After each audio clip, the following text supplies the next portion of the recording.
السلام عليكم ورحمة الله وبركاته. رجالة المعدات التقيلة في كل مكان، أهلا ومرحبا بيكم. إن شاء الله في الفيديو ده هعلمك إزاي تعمر بيستم هيدروليك، وإزاي تصلح البيستم بتاعك لو كان فيه مشكلة معينة، وهعرفك إيه هي المشاكل اللي ممكن تلاقيها في البيستم بتاعك. وعلشان خاطر تقدر تحدد المشكلة بتاعتك فين، محتاج إن أنا أحل لك البيستم ده حتة حتة قدام منك، علشان خاطر أعرفك كل جزء فيه، وأعرفك أماكن السيلات وإيه هي المشاكل اللي ممكن تنتج عن تلف هذه السيلات. ولكن طبعا يعني البيستم ده يعني احنا ماشيين بالعلاج يعني، تمام. فعلشان خاطر كده احل لك البيستم ده هو بالظبط، تمام، ولكنه يعني ايه، يمشي مع صحتنا التعبانه يعني، واللي يمشي على الفار يمشي على الفيل. فخليك معايا وتابع معايا في الفيديو ده كل الخطوات وكل الفنيات، تابع معايا. طيب قبل بقى ما نبتدي نحل وقبل ما نبتدي نفك، انا محتاج اقول لك ايه الحاجات اللي قدام منك، ومحتاج اقول لك ايه هو نوع البيستم اللي حضرتك شايفه ده. نوع البيستم اللي حضرتك شايفه ده، انا كنت قلت انواع البساتم في فيديو قبل كده، هتلاقيه طبعا على القناه موجود. نوع البيستم ده اللي حضرتك شايفه هو بيستم دبل اكتنج دبل رود. دبل رود ليه؟ لان حضرتك ادي عندك هنا نيكل رود، وادي عندك هنا نيكل رود تاني بيعمل فانكشن تانية، تمام كده. الحاجة التانية ان هو دبل اكتنج، لان حضرتك عندك هنا تمام 2 بورتس بيعملوا كمداخل ومخارج للزيت، تمام. فلو انا عايز اخلي البيستم ده يتحرك الحركه بتاعته اللي هي الخطيه، تمام، يبقى اذا انا هستعمل ضغط الزيت في كلا الاتجاهين. يعني لو عايز افرد الرد ده والم الرد ده، تمام، هعمل ايه بمنتهى البساطه؟ هدخل عندك الزيت من هنا واطلعه من الناحيه الثانيه، تمام. ولو عايز اعمل العكس، يعني الم الرد ده وافتح الرد ده، هدخل الزيت عندك من هنا واسحب عندك هنا الزيت اللي اوريدي كان موجود في السلندر من الناحيه الثانيه. يبقى احنا اول حاجه عرفناها ان البيستم ده دبل اكتنج دبل رود. طيب بعد بقى ما عرفت نوع البيستم، محتاج اعرف ايه هي المكونات الموجوده عندي اللي عامله لي البيستم ده. اول حاجه لقيتها قدام مني هو الرد. تاني حاجة لقيتها عندي هنا حاجة اسمها الجلاند، تمام كده، ودي اللي هي الغطا بتاع السلندر اللي بيحكم الكبس. الجلاند ده هو الغطا بتاع السلندر اللي بيحكم الكبس. بعد كده عندي هنا السلندر، الجزء اللي انا ماشي عليه بايدي ده هو ده السلندر او الاسطوانة اللي موجودة عندي، تمام. وبعد كده عندي الفتحات والبورتات اللي هي زي ما حضرتك شايف كده نبول علشان خاطر تمام اربطها بالخراطيم بتاعه دخل وخرج الزيت. يبقى اذا هي دي المكونات بتاعه البيستم اللي موجوده عندي. تعالى بقى اوري لك ايه هي اطقم السيل، وايه هي السيلات اللي موجوده عندك داخل البيستم، وايه هي الاعطال اللي بتسببها السيلات دي لو باظت. لو انا بقى جيت بصيت عندك هنا، هلاقي اول حاجه ان في عندي هنا باليتا زي ما حضرتك شايف، والباليتا دي راكب عليها سيل لونه بني. يا ريت السيل يكون واضح في الكاميرا اهو، اللي انا هشاور عليه دلوقتي حالا السيل ده. طيب تعالى بقى نحل الباليتا ونعرف عندك هنا السيل ده بيعمل ايه. طيب بعد بقى ما حلينا الباليتا اللي حضرتك شفتها دي، تمام، الباليتا دي بيبقى راكب عليها سيل. السيل ده انا بسميه سيل الكسح. بسميه ايه؟ سيل السكافنجنج او سيل الكسح. ودي وظيفه السيل بتاع الكسح ده، ان ممكن يكون عندك هنا البيستم ده راكب في حفار مثلا، شغال في منطقه كلها اتربه وكلها دست وكلها غبار. فلو عندك الاتربه دي دخلت على دايره الهيدروليك، ممكن تعمل لك مشكله كبيره جدا. فالوظيفه بتاعه سيل الكسح ده ان هو ينظف عندك النيكل رود قبل ما يدخل جوه جسم الاسطوانه، تمام. طيب انا هعمل لك بقى العكس. انا دلوقتي هثبت النيكل رود وهحرك عندك هنا الباليتا، ولاحظ ان انا موسخ عندك هنا النيكل رود. لو انا حركت عندك هنا الباليتا، لاحظ معايا ايه اللي هيحصل، تمام. شايف بتبتدي عندك هنا تمام الباليتا بالسيل تكسح عندك هنا كل الاوساخ وتنظف عندك هنا تمام البيستم، تمام. ويبقى عندك هنا البيستم بعد كده النيكل رود بتاعه نضيف قبل ما يخش عندك هنا في دايره الهيدروليك، تمام. وبالتالي لو انا جيت طلعتها لك قدام منها، هتلاقي ان هو عباره عن ايه؟ عباره عن شفه من الكاوتش بتبتدي ان هي تلم كل الاوساخ وتحافظ على كل الغبار والاتربه خارج عندك هنا النيكل رود، علشان خاطر ما يعمليش مشكله داخل البيستم. بعد بقى عندك هنا ما شلت اول باليتا وببص كده، لقيت في سيل تاني موجود عندك هنا في الجلاند بتاع البيستون اللي موجود عندي.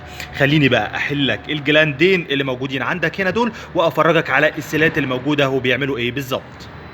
طيب انا بقى بعد ما حليت الجلاند عندي هنا، لقيت ان الجلاند دي بتحتوي عندك على 2 سيل. ادي السيل البني اللي حضرتك شايفه ده هو اول سيل، تمام. السيل التاني هو السيل الاسود اللي حضرتك شايفه ده، والسيل ده تمام اقدر اقول عليه ان هو اورنج، بينما السيل البني ده هقول عليه ان هو دايناميك سيل. والاتنين دول بيعتبروا ان هما بريشر سيلز، يعني سيلات قطع ضغط، تمام كده، سيلات قطع للضغط علشان خاطر ما يحصلش ليكج وتبقى كلها موانع تسرب. طيب امتى اقول بقى ان العيب في السيل الاسود ده، او اقول ان عندك هنا العيب في السيل البني اللي موجود عندك هنا؟ تعال بقى ننتقل مرة تانية ونروح عندك هنا للسلندر والجلاند اللي راكبين هنا.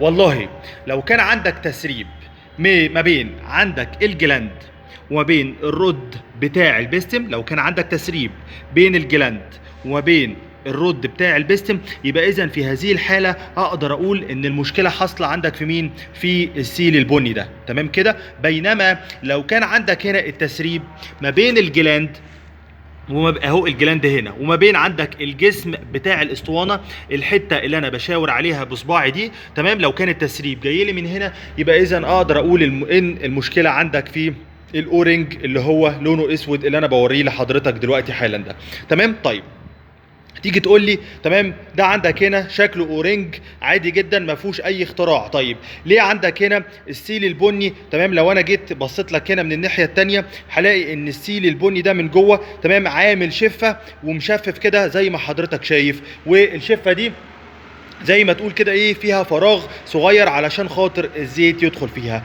تعالى بقى اوضح لك واشرح لك، تمام، بمنتهى البساطه. الحته تمام الزور ده بيجي يركب عندك هنا في الاسطوانه، فده بيعتبر ثابت مع ثابت، فبيكفي اورنج عندك هنا علشان خاطر يقطع الضغط ويقطع تسريب الزيت نتيجة الضغط اللي هيبقى موجود في الجزء ده بتاع الاسطوانة.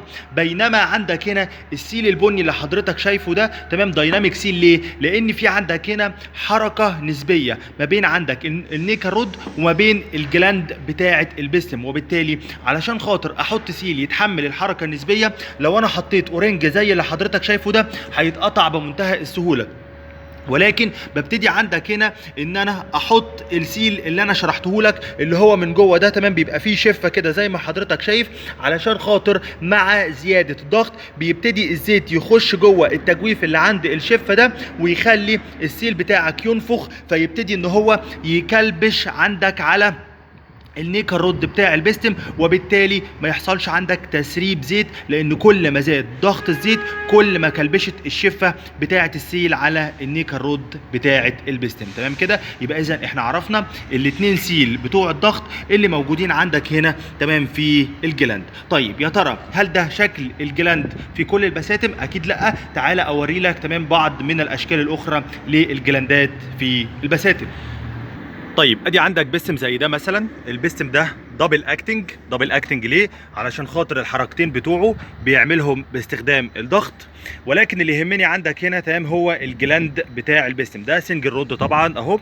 والجلاند عندك هنا بتاع البستم اللي هي الغطا بتاع كبس الاسطوانه، ادي الاسطوانه وده الغطا بتاع الكبس بتاعها، تمام. زي ما حضرتك شايف كده هو متثبت عندك هنا ايه؟ متثبت عندك بمسامير على الداير مع الاسطوانه، متثبت بمسامير على الداير مع الاسطوانه. وباين عندك هنا السيل اللي هو لونه اصفر ده تمام هو مين؟ هو سيل الكسح، تمام، اللي هو سيل النظافه اللي هو عندك هنا بينظف مين؟ بينظف النيكل رود بتاع البستم. طبعا ده نهايه المشوار فهو هينظف لحد الحته اللي بتلمع الجميله دي بس كده، تمام. طب هتقولي فين سيلات الضغط؟ هقول لك ان سيلات الضغط بتبقى راكبه على الجلاند عندك من جوه علشان خاطر تقطع عندك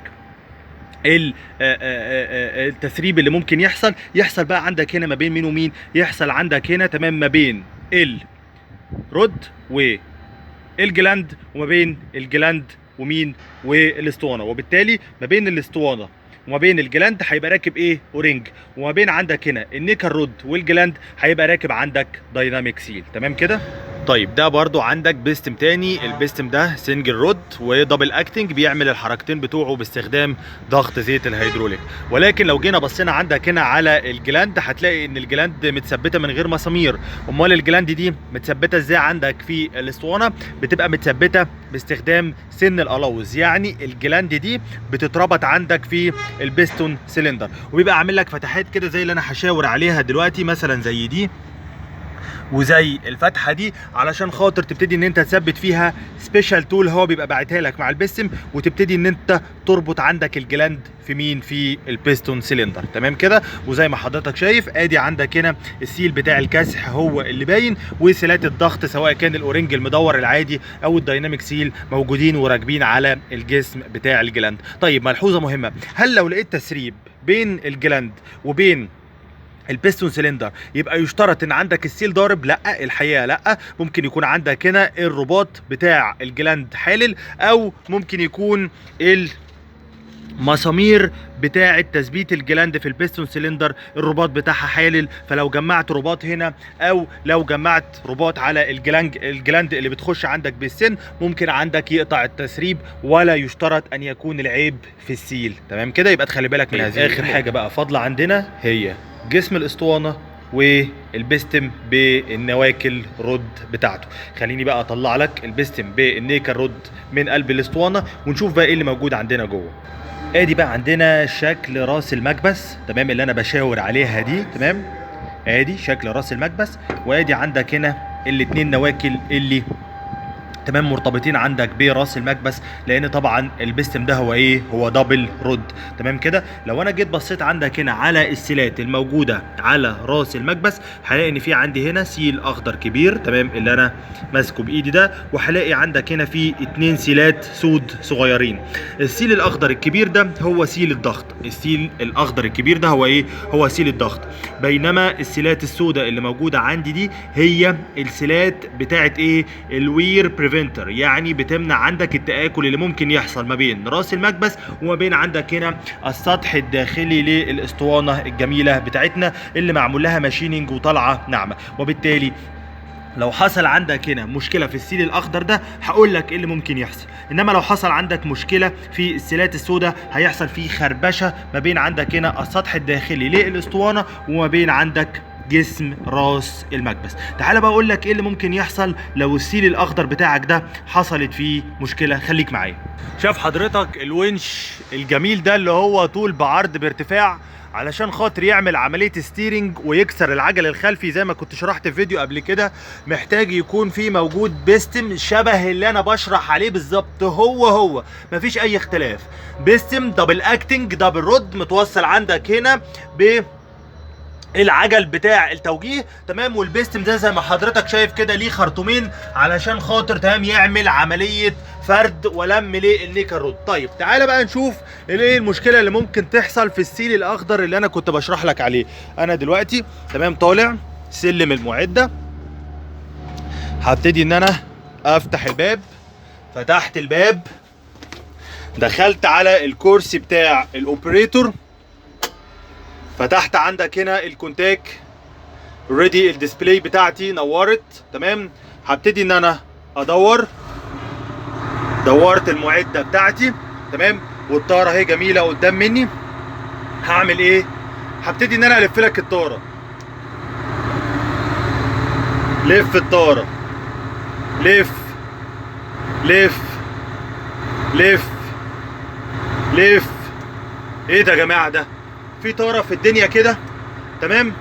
شوف بعد عدد اللفات الرهيب اللي انا عملته ده، ولو نزلت تحت ولو انت فاكر شكل الزاويه بتاع العجله كان عامل ازاي، هتلاقي ان الانحراف فيه بسيط جدا، تمام، مع عدد اللفات الكبير اللي انا عملتها في طاره الدركسيون.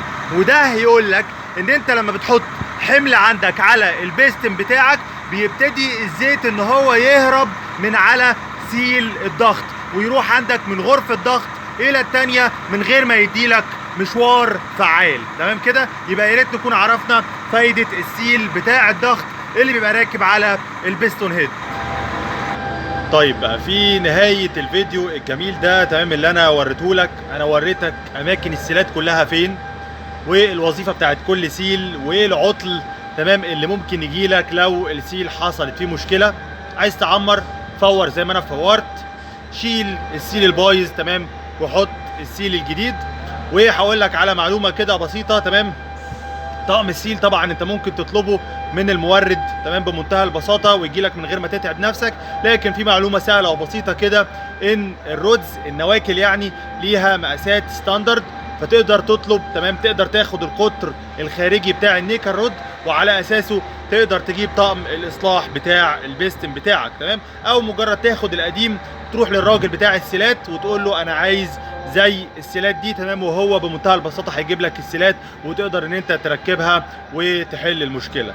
اتمنى في نهايه الفيديو تكون استفدت معلومه جديده. لو عجبك الفيديو بقى ما تنساناش بالدعم بتاعك باللايك والسبسكرايب في القناه، ويبقى فرج صحابك كده عشان كل الناس تستفيد. استودعكم الله والسلام عليكم ورحمه الله وبركاته.